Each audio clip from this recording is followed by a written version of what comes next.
Assalamu alaikum wa rahmatullah. A yau zan gabatar muku da ilimi a sauƙaƙe na koyon yaren Bambara da ke Bamako a ƙasar Mali.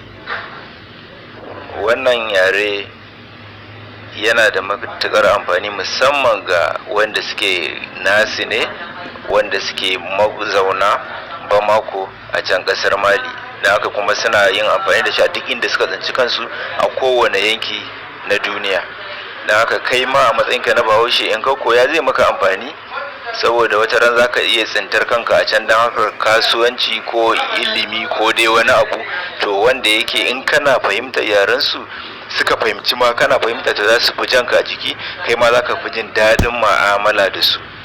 Don haka yaren Bambara yare ne wanda mafiya yawansu suna can a ƙasar Mali, a yankin da yake na Bamako, ma'ana babban birnin ƙasar Mali kenan.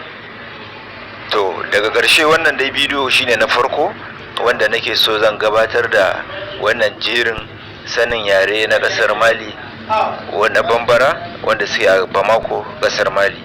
Don haka kada ku manta ku yi mana liking, ku yi share, ku yi subscribe don ganin sauran ƙarin bidiyoyi wanda suke bayani dalla-dalla daki-daki akan wannan yare na Bambara da ke Bamako, ƙasar Mali. Na gode, ni ne naku ko da yaushe.